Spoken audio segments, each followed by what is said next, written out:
आयुर्वेद मंत्रा channel में आप सभी का बहुत बहुत स्वागत है। क्या आप भी बालों के झड़ने, डैंड्रफ या फिर समय से पहले सफेद होते बालों से परेशान हैं? तो फिक्र मत कीजिए, क्योंकि आयुर्वेद में इसका एक बहुत ही शक्तिशाली समाधान छिपा है।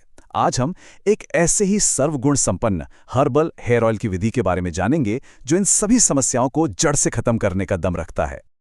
तो सबसे पहला सवाल यही मन में आता है कि क्या सच में हमारे घर आंगन में मिलने वाले कुछ आम से पत्ते हमारे बेजान बालों में नई जान फूंक सकते हैं? तो इसका जवाब है जी हां, बिल्कुल। और आज हम यही जानेंगे कि आखिर ये होता कैसे है। और हाँ, ये कोई ऐसा वैसा नुस्खा नहीं है। ये ज्ञान हमें मिला है आयुर्वेद मंत्रा चैनल की एक्सपर्ट निधि कोराडिया जी से। उन्हीं की गहरी समझ के आधार पर हम ये जानेंगे कि कैसे प्रकृति की ये साधारण सी चीजें मिलकर बालों के लिए एक असाधारण तेल बना सकती है।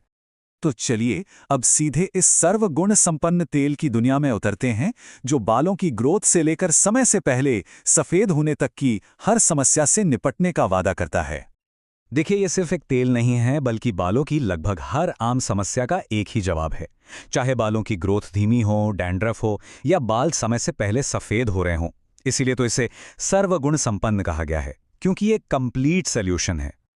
ठीक है, तो अब जरा गहराई से समझते हैं और देखते हैं कि वो कौन सी खास चीजें हैं जो इस तेल को इतना ज्यादा पावरफुल बनाती हैं। सबसे पहले आते हैं मेहंदी के पत्ते। हम में से ज्यादातर लोग इन्हें सिर्फ बालों को रंगने के लिए जानते हैं, लेकिन इनका असली जादू तो स्कैल्प का पीएच बैलेंस करने में है।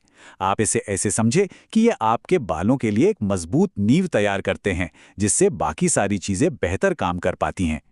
तो जहां मेहंदी नींव तैयार करती है, वहीं करी पत्ते असली काम शुरू करते हैं। ये एक तरह से आपके बालों के रोम छिद्रों यानी हेयर फॉलिकल्स के लिए ट्रैफिक कंट्रोलर का काम करते हैं।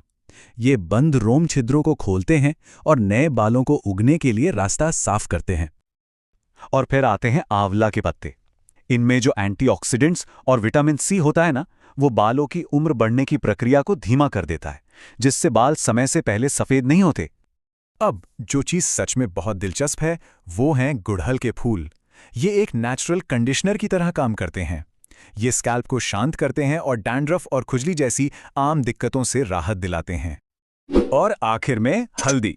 हल्दी तो मानो स्कैल्प के लिए एक अदृश्य सुरक्षा कवच है। इसके एंटीबैक्टीरियल गुण किसी भी तरह के इन्फेक्शन को दूर रखते हैं और स्कैल्प को हेल्दी बनाते हैं।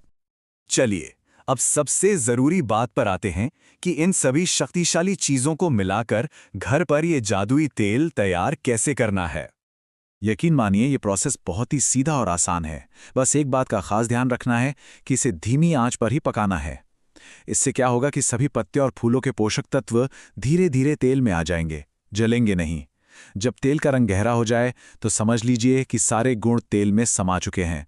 बस तभी कलौंजी और मेथी डालकर आंच बंद कर देनी है। और हाँ, ये एक छोटा सा लेकिन बहुत जरूरी टिप है। तेल एकदम साफ बने और लगाने में आसान हो, इसके लिए इसे 2 बार छानना है। पहली बार एक नॉर्मल छलनी से और फिर दूसरी बार एक साफ मलमल के कपड़े से। तो तेल तो तैयार हो गया। अब इसे इस्तेमाल कैसे करना है और इससे किस तरह के नतीजों की उम्मीद की जा सकती है, चलिए देखते हैं।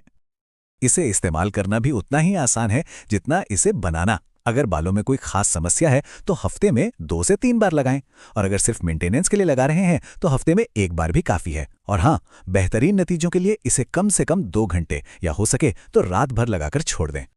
तो क्या ये सच में काम करता है? चलिए एक असली कहानी सुनते हैं। श्रोत ने रीता जी नाम की एक दर्शक का अनुभव साझा किया, जो बालों के बहुत ज्यादा झड़ने से परेशान थीं।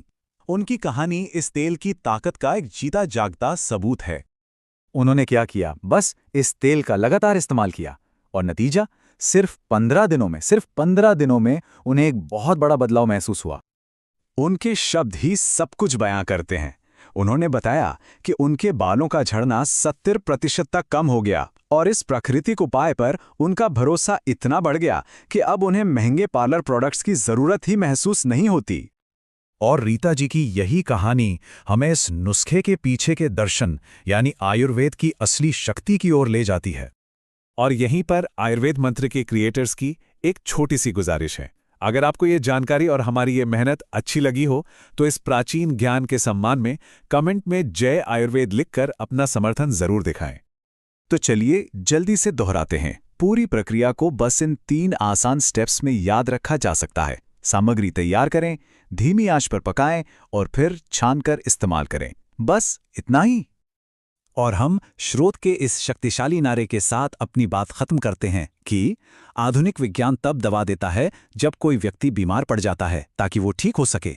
आयुर्वेद व्यक्ति को पहली बार में बीमार ही नहीं पड़ने देता। ये एक बहुत गहरी बात है जो हमें आयुर्वेद के निवारक दर्शन के बारे में सोचने पर मजबूर करती है।